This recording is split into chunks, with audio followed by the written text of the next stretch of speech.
Good afternoon. The House Committee on Families, Children, and Seniors will now come to order. Madam Clerk, would you take the roll? Chair Young, Present. Representatives Copia, Present.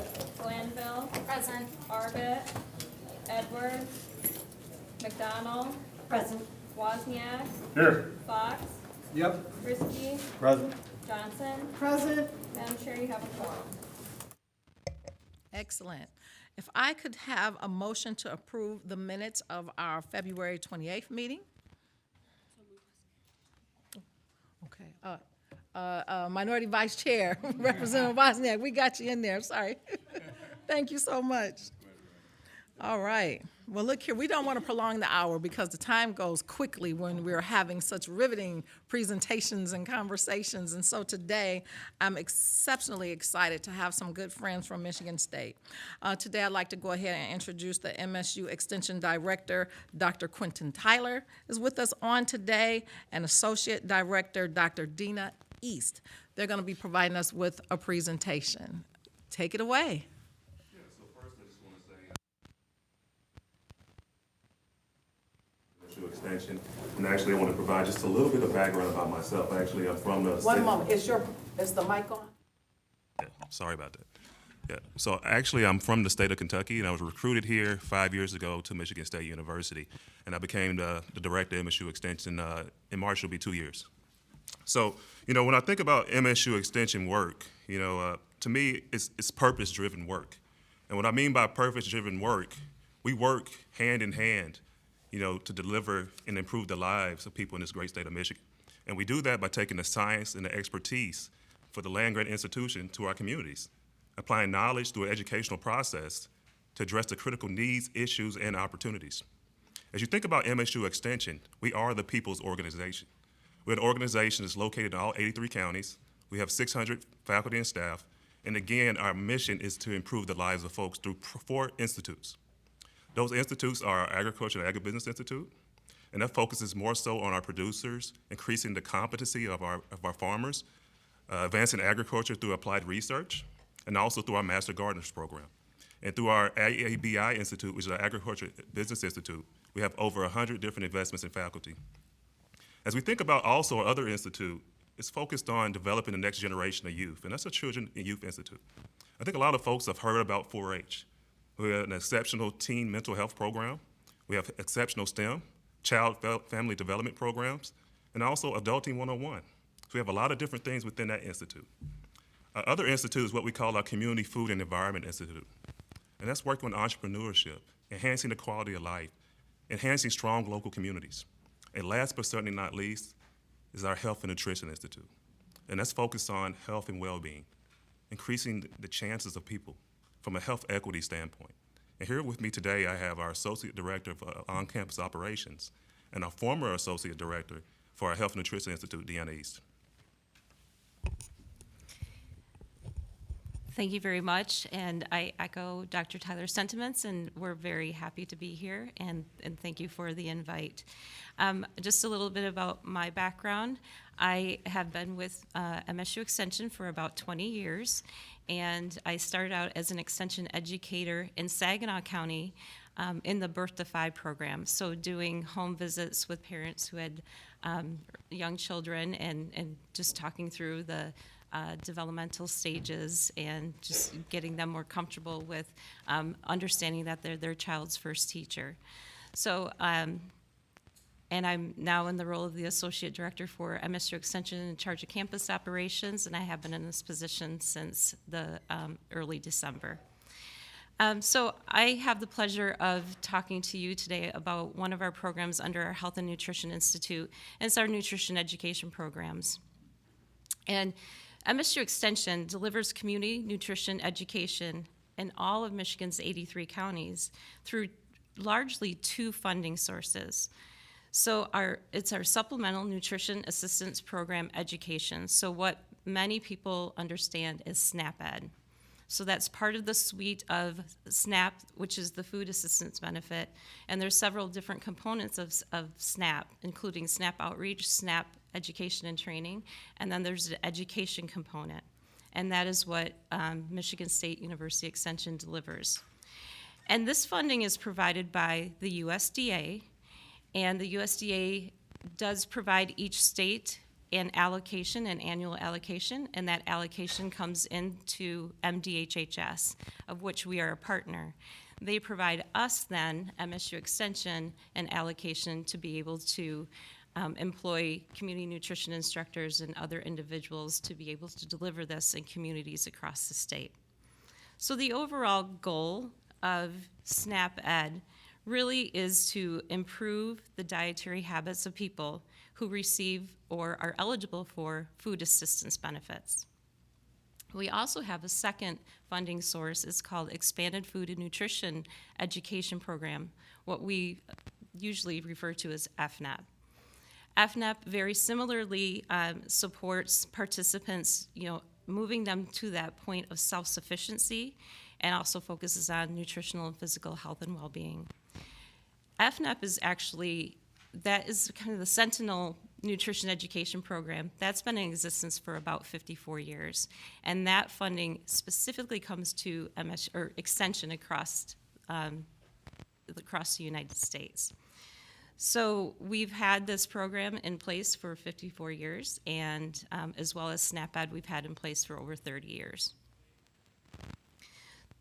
So the nutrition education helps program participants improve their diets, improve their nutrition practices, stretch their food dollar further, handle food more safely, and increase their physical activity levels. So really overall addressing those food and nutrition insecurity issues that many people are facing across the state. Because we are a trusted and longstanding community partner, we have offices in almost every county across the state which houses our staff. So we have 95 community nutrition instructors across the state of Michigan delivering nutrition education to low-income populations. We also have, as I stated, 18 professional staff. So our educators are extension specialists, our evaluation specialists, and they're those content specialists that allow us to be able to continue to improve and affect behavior change. So we recognize also that the issues such as rising food costs have made it very difficult for people to eat healthy on a limited food budget.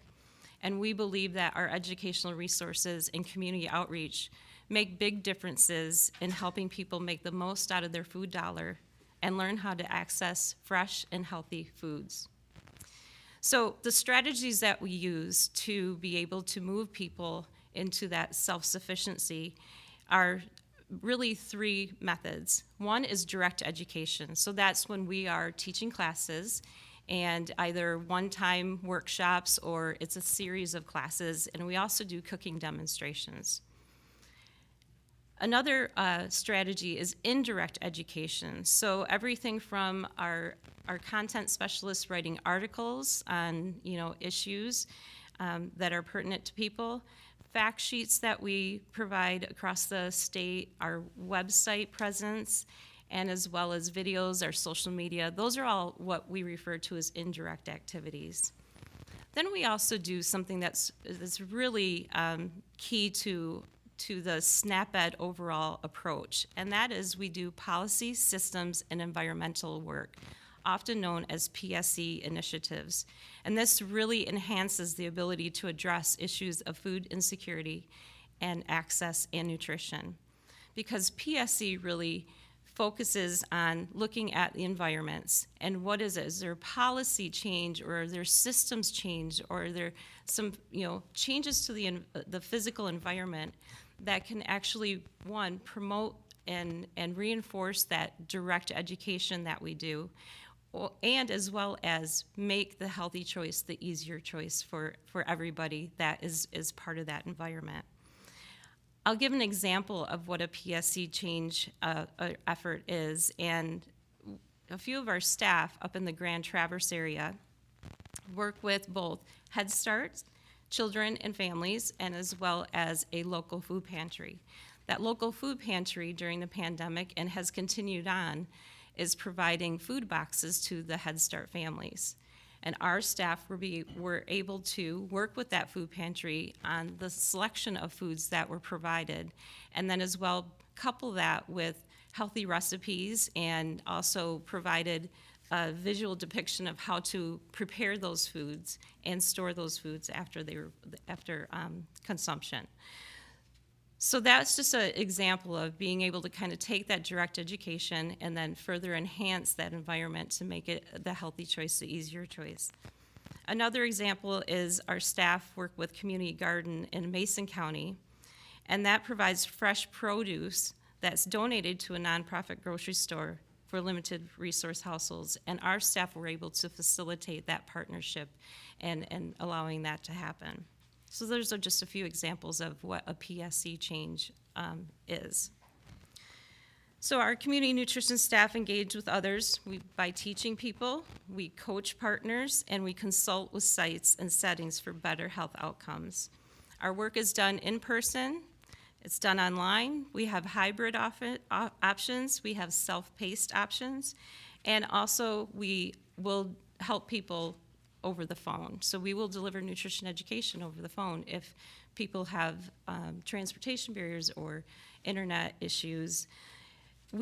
Overall, our goal is to meet people where they are at. So that's our thought process, and because we understand that there's so many barriers that people encounter on a day-to-day basis. And given that our work relies on our ability to build authentic and trusting relationships, our partnerships are key.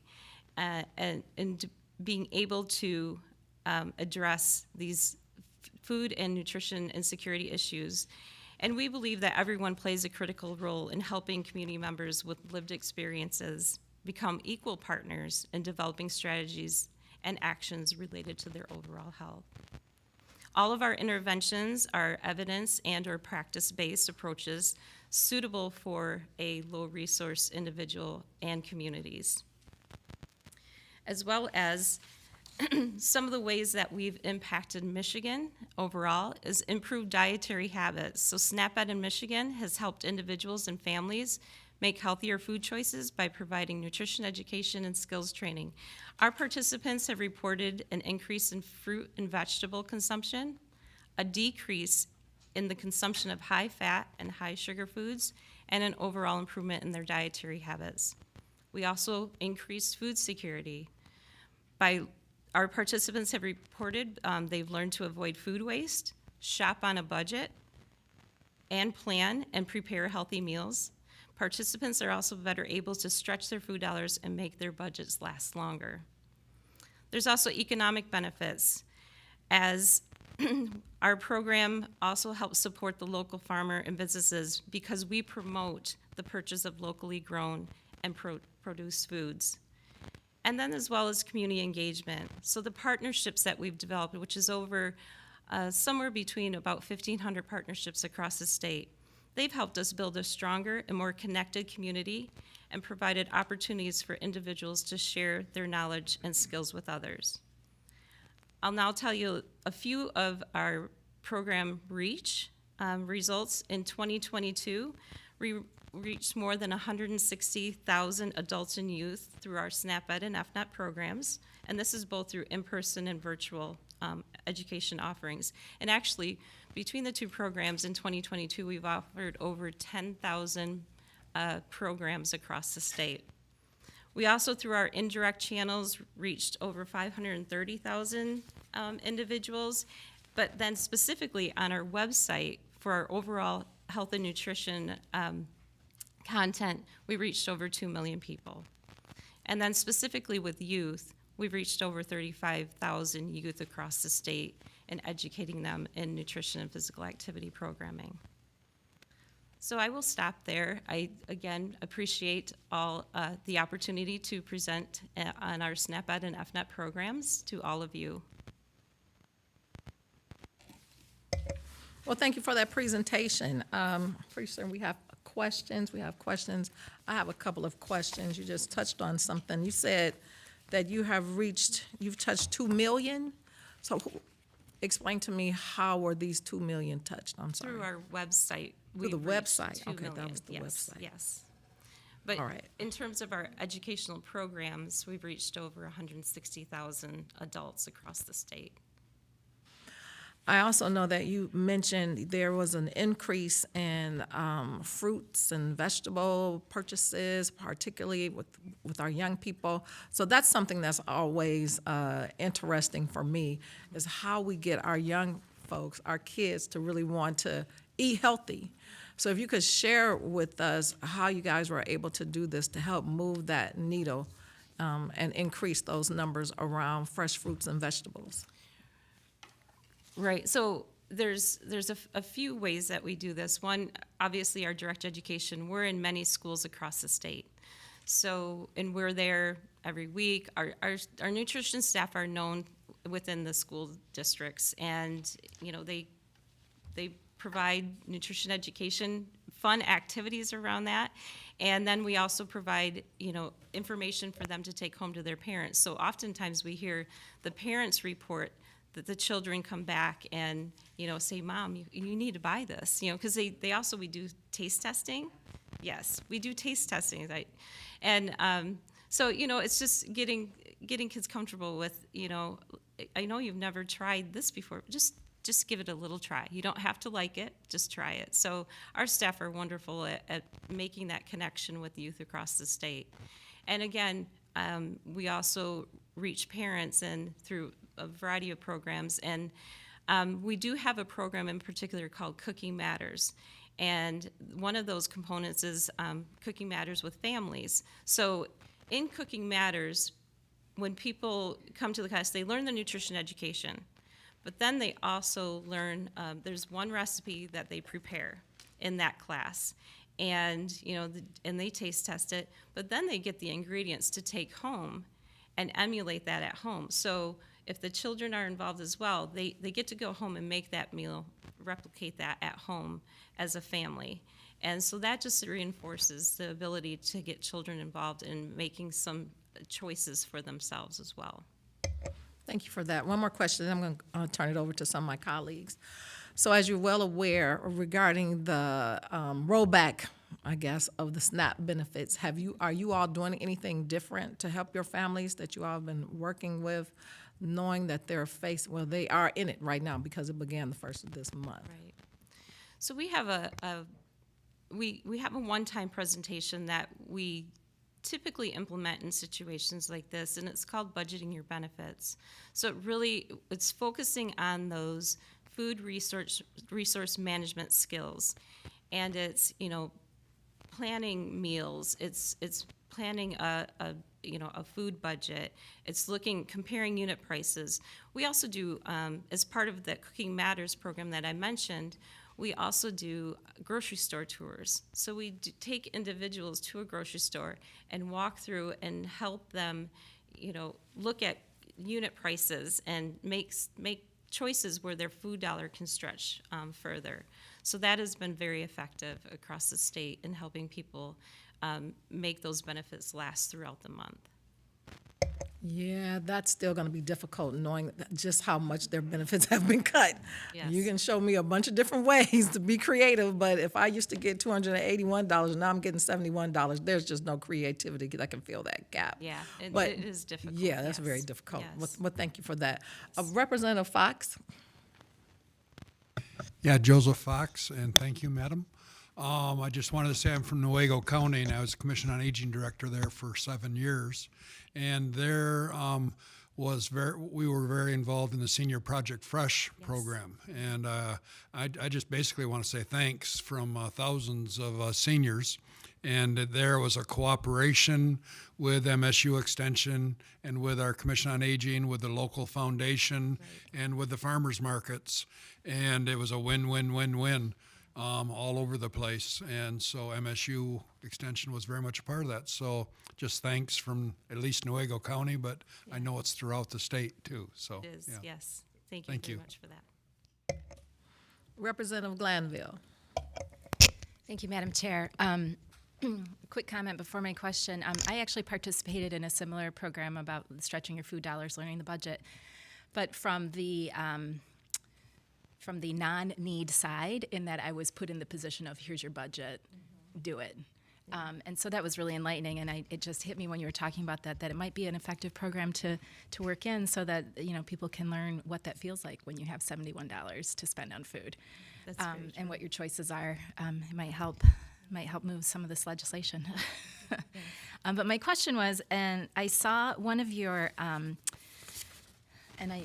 one of the data points that you have here in the PSC in the 2-page talks about decreased screen time, which I'm all about. So, but I'm wondering how it is that you're able to correlate the decreased screen time to your program specifically. Is that something you work on in NutritionNet, or how does that come together? How did you measure that? Yeah, so there, each PSC has an evaluation method that's attached with it, and they vary across the state, and they're very specific to individual partners. So that one in particular probably worked in. So let me back up. When we work with a site on a PSC initiative, the first thing that our staff do is sit down with site leaders or a group of people that are involved in that site and talk to them about what their needs are, and then also assess what their readiness for change is. So, so there's different types of coaching that need to take place with different sites across the state. And so I'm imagining that particular, those partners identified that as something that they would like to change in terms of their environment, and we were able to help facilitate that. And probably, I don't know the specific reference to that, but yes, that's where it would be coming from. Yes. Well, just listen to that. I know that in my community where we have one of those extension programs, we have the young people, they come out and they're doing some of the gardening. And so that's reducing screen time just right there, them getting hands dirty, right? Which is amazing, particularly for the inner city kids, because I never wanted to garden and get my fingers dirty. I'm just saying. We're going to take one more question. But you're bringing me out of my comfort zone. We're going to take one more question. Representative Johnson. Thank you, Madam Chair. Thank you for being here.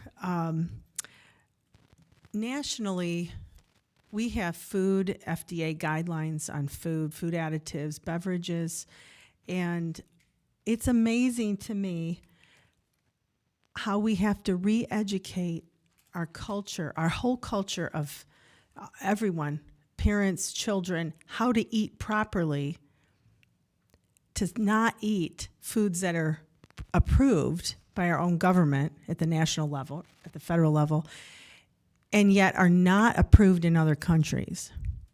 I don't know if this is just opening up a big can of worms that obviously you can't change at the Michigan state level, but I think it's worth entertaining that conversation ongoing, because it's kind of a travesty to be a wealthy nation and to have this constant battle against food that's not nourishing, but it's everywhere available to our young people, our old people.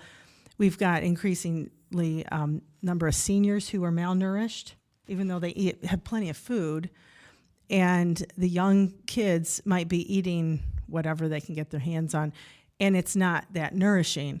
I really love your focus on local food, and yet at the same time, we've got national and some state guidelines that work totally in the direction of big corporate farms and against the local farmer. And I'm talking to MSU Ag, best ag school. I'll say it's the best ag school in the country, one of the best in the world. We just have such a dichotomy here that I think needs to be addressed. I want to encourage you to continue that conversation everywhere you go, and I'll certainly back you. Thanks. For your comments. Thank you. Thank you. All right. Do you have anything else you want to share with us before we move on? Just thank you for your Direct. time. So Oh, anytime. We'll all be looking out. Be looking out for us, reaching out to you guys directly. Thank you again for being here. All right. And so next up, we're going to have our friends from the Michigan League for Public Policy. We have, let's see, who else here? Everybody's here.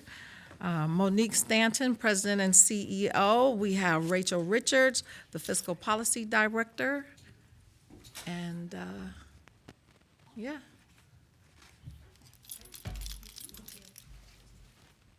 All right. Thank you all so much for being here. I'll tell you guys, you can't highly recommend it.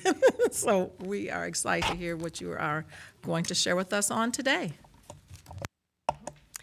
Good afternoon. My name is Monique Stanton. Thank you so much for having us out today. I'm the president and CEO at the Michigan League for Public Policy, and I have Rachel Richards, our fiscal policy director, here. We are honored for the opportunity to present a little bit about how the League serves Michigan over our 110-plus year history, and a couple of data points that we thought would be relevant for this committee. And we're happy, of course, to entertain any questions. So a little bit about the League. Get the papers. There we go. A little bit about the League. We are a nonpartisan policy institute that is dedicated to opportunity for all. We are the only statewide level organization that analyzes and makes recommendations about poverty and how it impacts people and residents with low incomes. And all of our work is done through a racial equity lens.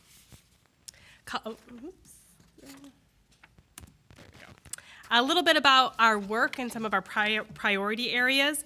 We focus on things like healthcare, criminal justice, childcare, workers' issues such as unemployment insurance, paid leave, minimum wage. We look at K-12 education, post-secondary education, early childhood initiatives, maternal infant health, social determinants of health, including food access, specifically SNAP, housing, some environmental issues, and immigration issues, also criminal justice. And underlining all of that work is our state budget and tax work. We believe that we need an equitable tax structure and sufficient revenues to support the programs that we recommend and our policy recommendations, really to make sure that we're addressing inequities within our state. So our mission, we use data to educate, advocate, and fight for policy solutions that undo historic and systemic racial and economic inequities, to lift up Michiganders who have been left out of prosperity. We are laser focused on our mission. We have been focused on this mission for the last 111 years now, and we continue to be committed to Michigan's most vulnerable residents. Our approach, we have a three-prong approach of data, community, and advocacy, and underlining and grounding that approach is our commitment to looking at shifting power, policy, and resources to solve racial inequities and pursue justice. In terms of data, we follow the numbers. We take a nonpartisan, solid look, research analytical look at what's the state of children, the state of adults, and families in Michigan.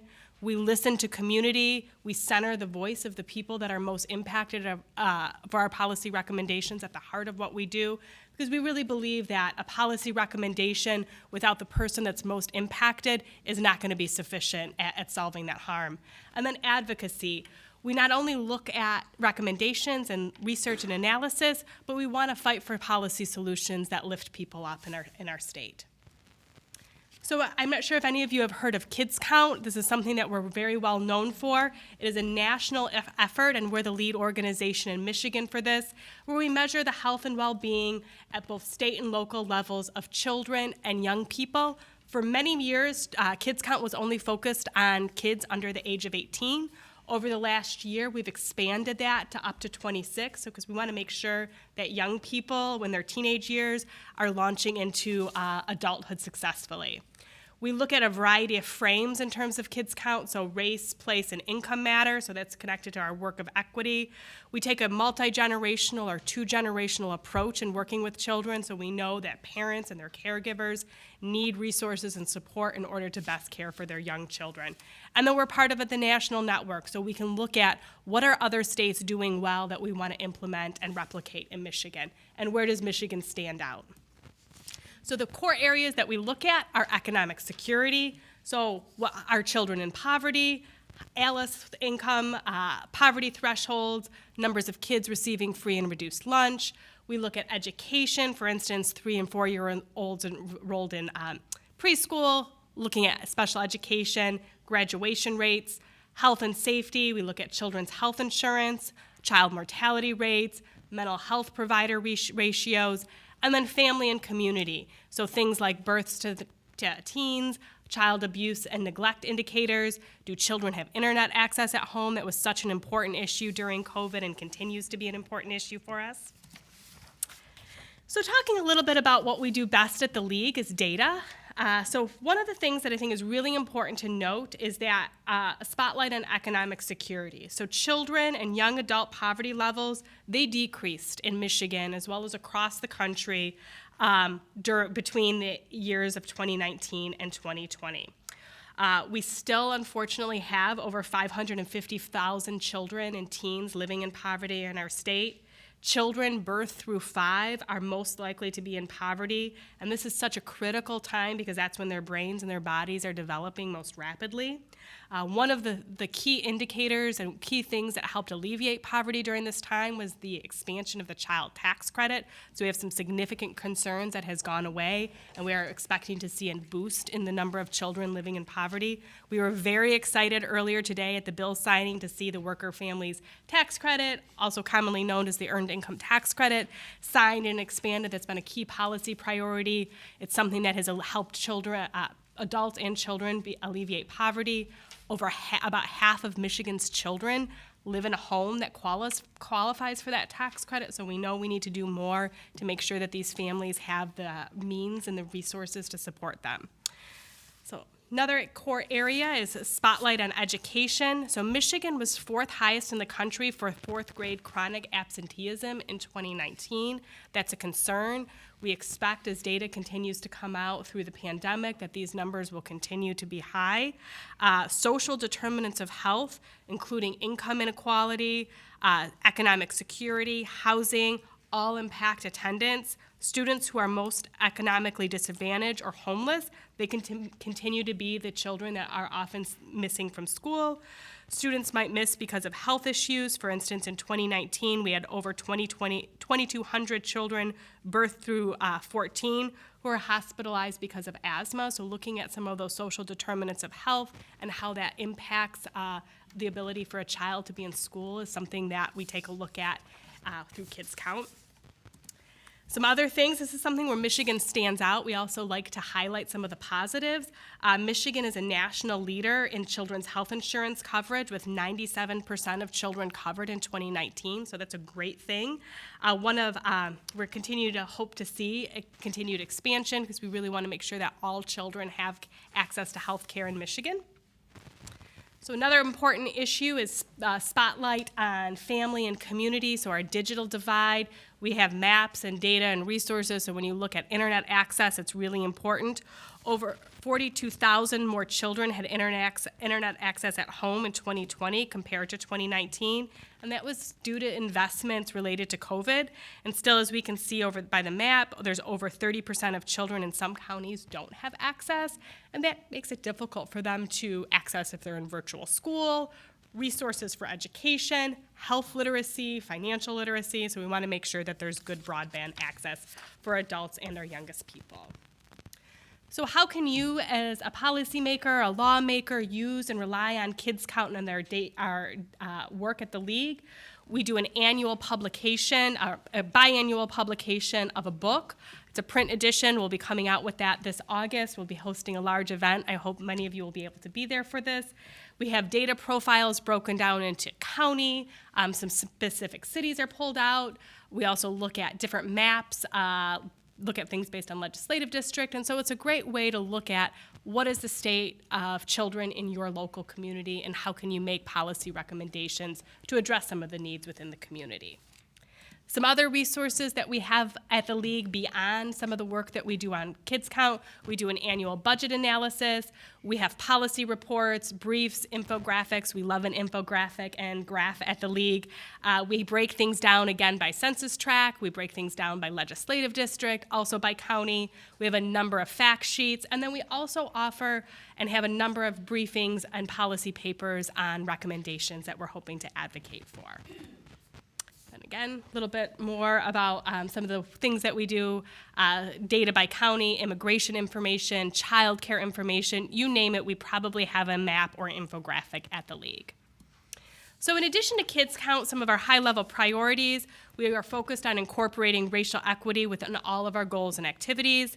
We want to make sure that Michiganders can meet their most basic needs and then move from basic needs to really thriving, making affordable, high-quality childcare available to working parents. That continues to be a significant struggle for families, ensuring access to health care, strengthening our pre-K and early childhood system up through 12th grade and then beyond post-secondary education, looking at reforming some things within the criminal justice system, making Michigan a welcoming place for immigrants, and then strengthening public education. And again, underlining that as our tax and budget work, because we know without an equitable tax structure and sufficient revenue streams, we cannot focus and do the things that we want to do within our state.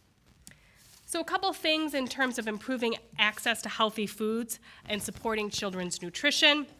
We were just talking about this earlier. The pandemic emergency SNAP allotments ended at the start of March. This is resulting in a loss of between $95 and $250 per family, and it's benefits for 1.3 million Michiganders. This is at a time when food costs are at all-time high, so we're very concerned. Some things that we'd like to see happen are allocating funds to maintain higher SNAP benefits. We can do this. New Jersey did something similar where they were providing state funds to help make ends meet for local families. Supporting the Double Up Food Bucks program, specifically fully funding it in order for us to be able to pull down all match dollars. Providing free school meals for all school-age children, and then maintaining funding for the 10 cents a meal program. It's a competitive grant program to support schools and child care centers in purchasing Michigan-grown produce. We think that's really important, one, to get healthy food and nutrition into the hands of our littlest people, and it also has an economic impact to our local farming industry. Then a little bit about who uses SNAP. So Michigan SNAP serves a wide range of families, and families come in all different shapes and sizes. More than 2 in 5 children in the state receive SNAP benefits. 1 in 3 includes someone that is 60 years old or older, so we're talking about our senior population. And then 1 in 2 includes someone with a disability in their home. And the median income household for a family that's receiving SNAP is just over $21,000. So these are families that are really struggling day to day to make ends meet. Shifting away from SNAP to another important social safety net issue is the issue of our Family Independence Program, our cash assistance program, our TANF dollars. Despite COVID hardship, FIP caseloads are now lower than they were during the pre-pandemic. This is an important policy issue that we've been long time advocating for changes and improvements within the FIP system. We're really encouraging after many years of neglect. There are far too few Michigan families have access to the cash assistance program, and the qualifications are so strict that it makes it very difficult when families are at a time when they're facing a significant crisis to access some of these benefits.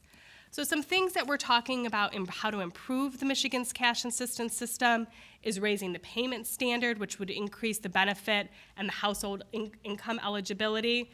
We would like to see freeing up TANF dollars for this purpose. Michigan, unfortunately, only spends about 10% of its total TANF budget on actual cash assistance, so we'd like to see that shift where we're using TANF to support cash assistance.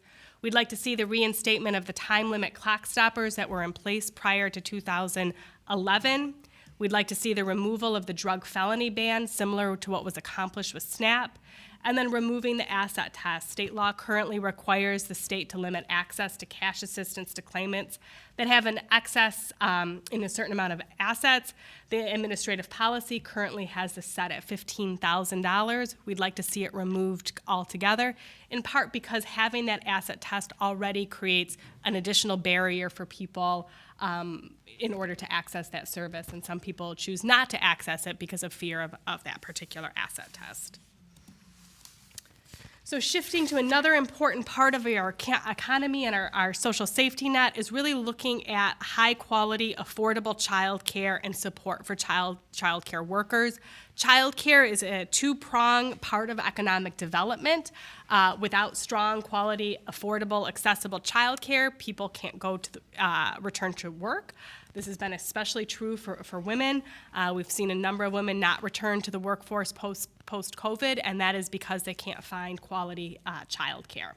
So we'd like to see the maximizing state and federal investments to sustain current investments and expand both eligibility and provider payments, so increasing access, eliminating the requirement that families must initiate child support to qualify for the child care subsidy. This is something that we've repeatedly heard from local community as an important priority. Maintaining and improving provider payments by paying based on enrollment rather than attendance, and paying these providers prospectively rather than retroactively. Sometimes we don't think about child care providers as a local business, but they struggle with regulation. They struggle with cash flow like any other business, and these are things that would help make those businesses more self-sufficient. And the developing a strategy to improve the child care worker compensation. Unfortunately, child care workers are some of the lowest paid workers in our state. We also know that younger the child, the lower that workforce is paid, and so we want to see some boosts to that child care worker. We were excited to see in the governor's budget that child tax credit is one strategy that we can help boost compensation for these families. Some other things that we're working on are monitoring the unwinding of the public health emergency. We know this has an impact on Medicaid recipients. That redetermination and re-enrollment process is really important to make sure that we don't have a high churn rate and people don't lose their health care. The IKEA option, which stands for the Immigrant Children's Health Improvement Act, waiving the 5-year waiting period for Medicaid and CHIP for lawfully residing children and pregnant people, and providing more comprehensive coverage to individuals in the MOMS program. We really want to make sure that any person that's here has access to health care, especially the youngest people in our state. Providing multi-year continuous coverage to kids and 12 months continuous coverage to adults that are enrolled in Medicaid. And then protecting Michiganders from environmental health threats by investing in local health departments, implementation of the Filter First program, and a number of other environmental priorities. And then finally, investing in behavioral health, both in schools and general practice. My background is in behavioral health, something that I see is so essential. We have all kinds of data that we didn't bring slides for today about the increase in anxiety and struggle among young people, and so we want to make sure that we're making good investments in that particular area. So I touched on all kinds of things. This is a small snapshot of what the League does each and every day. We have a team of analysts that are some of the smartest, most caring, compassionate people working to really make Michigan a better place. I'm happy to invite many of them back to provide more in-depth information about any of our policy priorities, and I'm happy to answer any questions. Take a breath. Yes. Thank you, thank you. This is a wealth of information, a lot to dissect. I'm going to be scheduling just some one-on-ones with you all, Absolutely. for sure. But I am interested, if you haven't, you might not, but you did touch on New Jersey finding a creative way to help supplement some SNAP resources. So I'm just curious to know, can you expound on that a little bit? So with the loss of the, essentially the emergency allotments from the federal government, New Jersey was able to find a way to provide state-funded emergency allotments to their SNAP recipients. So essentially making up that loss that they received federally by providing state funds to kind of bridge that gap. Right, that's what you said. I'm just curious. Was there like a dollar amount? Was there any? I can go back and take a look at that. Okay, all right. Thank you so much. Minority Vice Chair, Representative Wozniak. Thank you, Madam Chair. Nice report, very nice. A couple things from the report. The IKEA option, waive the 5-year waiting period. What's your suggestion to change that? So we suggest waiving the waiting period, and Completely? so individual completely, and this is for lawfully residing immigrants in the state of Michigan, so we can make sure that children who are coming don't have to wait in order to access health care. Yeah. So as part of the governor's budget recommendation that she just made last month, there was some funding under the Healthy Moms, Healthy Babies initiative that would allow for us to waive that 5-year waiting period. So it's, to allow them to be able to access Medicaid. That's a good idea. Secondly, on another page, you had removing the drug felony ban. All right, now, how do you suggest changing that? I believe that is a piece that that could potentially be both in budget boilerplate as well as in policy. So I can go back and try to find the exact provision in law, so. Representative Glanville. Thank you, Madam Chair. Thank you so much. This is just a wealth of information. I'm excited to see so much data here. One thing that I was curious about that kind of caught my eye on the child care, towards the end here with the child care wage chart that you have. I noticed that you highlighted the median annual income for kindergarten and elementary teachers, but I'm wondering if the starting wage for elementary and kindergarten teachers, and if that might be a better measure as we're thinking about bringing people into these types of careers.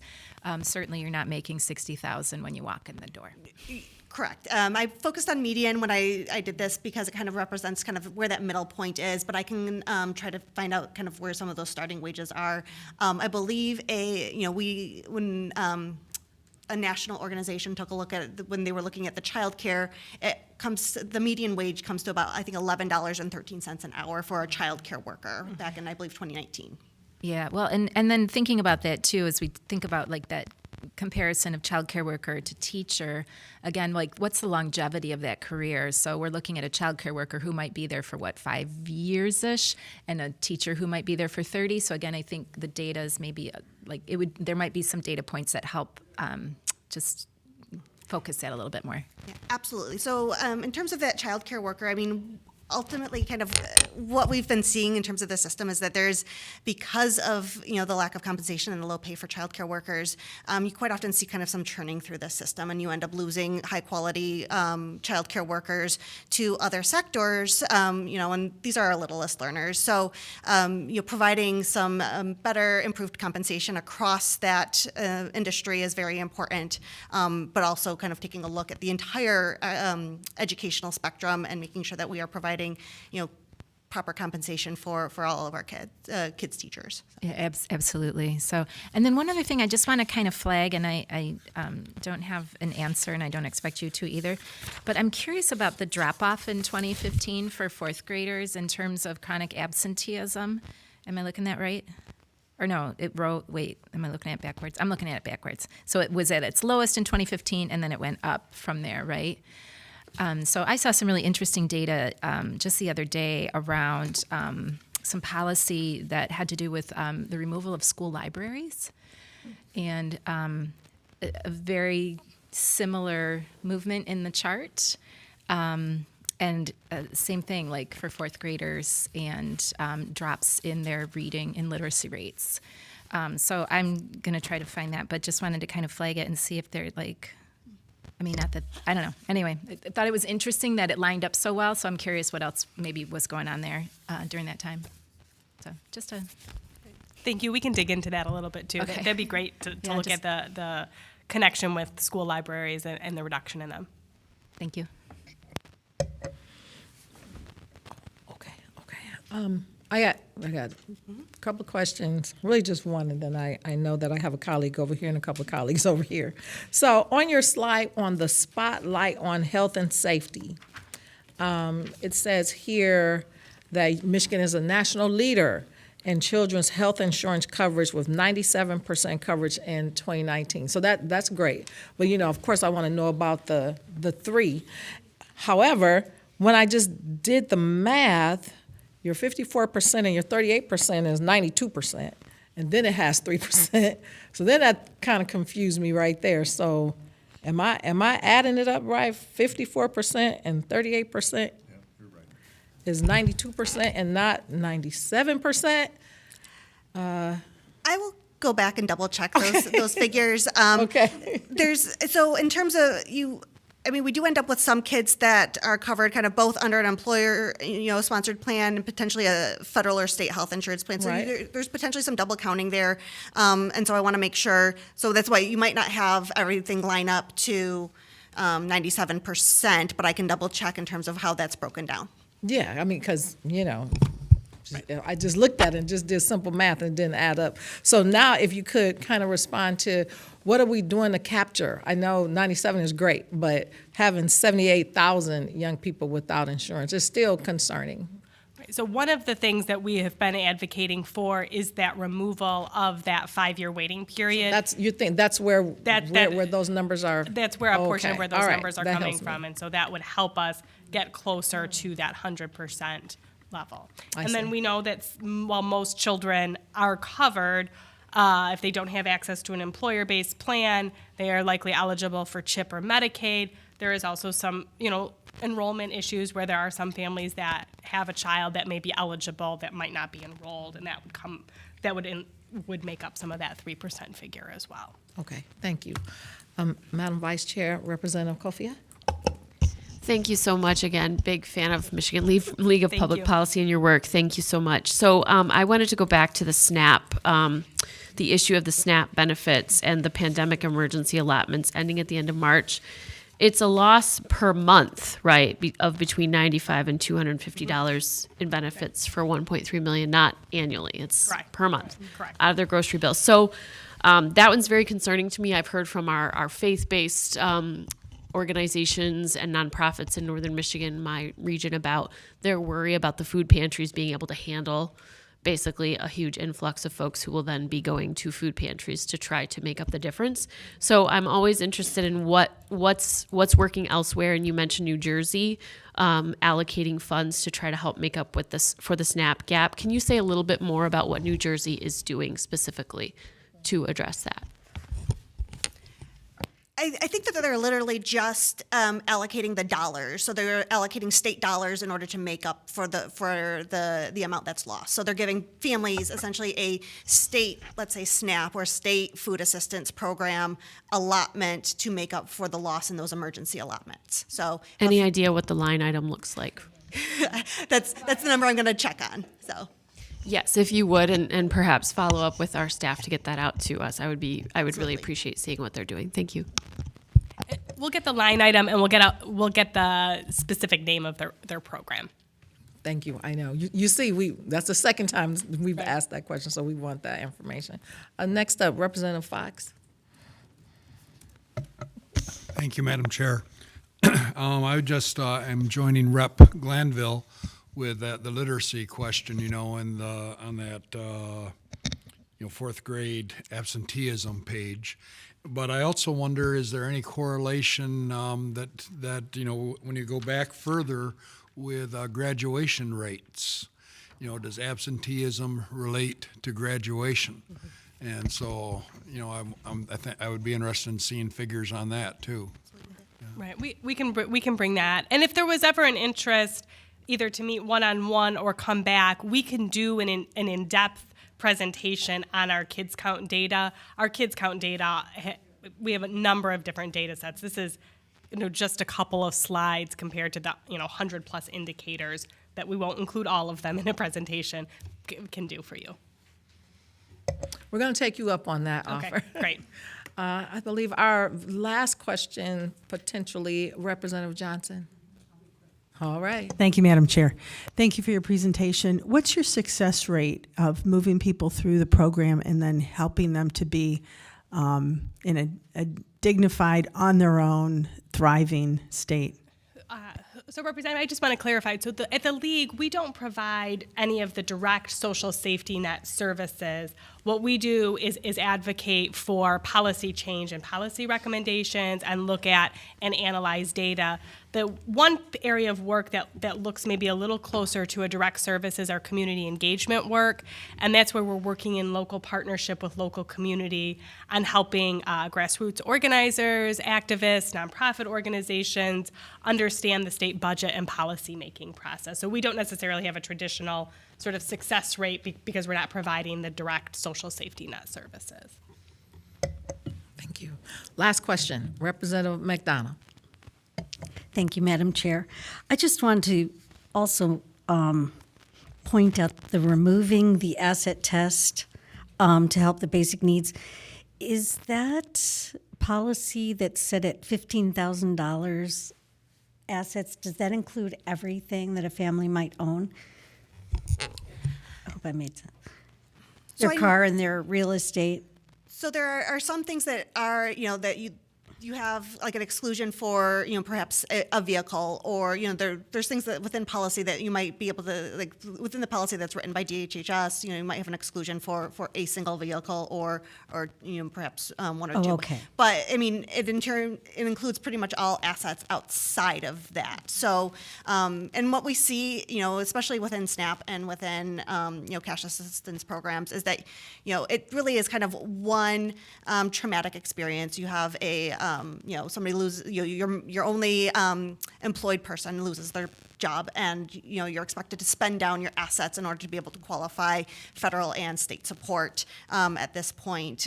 So especially at a time when we're really trying to help encourage people to build up assets to be able to I have a sixth grader, send your kid to college and everything, to require somebody to spend down all of those assets to receive some support is just very, very difficult. So. Okay, thank you, and thank you for this presentation. It was very helpful. Thank you. All right, we have one final follow-up question for you, Representative Arvid. Thank you so much for all you do. Gilda Jacobs is a good friend of mine, and she's just done so much amazing work with the organization, and so have you guys. So I did want to follow up on Rep. McDonald's question, because there's a lot of intangible assets that people may have, like something like a family heirloom, or an engagement ring or something that could have a lot of value inherently, but are we requiring folks to either pawn off or sell their those or not intangible, but those tangible assets that are not liquid assets, right, in order to qualify? I think we're largely looking at things like checking and savings accounts, other types of savings accounts, vehicles, those types of more liquid assets, less of, I think, the family heirlooms. But I think it's all set within, DHHS policy and within the legislation that accompanies it. And so with the asset test, some of the concern are the exact types of questions that you're asking that sometimes will prevent people or prohibit them from deciding to apply for this benefit because they don't want to liquidate maybe a family heirloom, even though that might not apply to the asset test. So there's this perception that they wouldn't be eligible, or they may have to jump through extra hoops. So removing that asset test opens up that door for accessibility, makes it a little easier, it reduces an administrative burden, and it removes one extra hoop a family that is struggling would have to go through in order to access benefits. Thank you. Thank you so much for having us. Oh, absolutely. You'll be back. We will be back, absolutely. You'll be back. And so with that, I need a motion to excuse absent members. All right, Representative Kofia. And then with that, there being no further business before the Families, Children, and Seniors House Standing Committee, our committee stands adjourned. Thank you. Good job, everybody.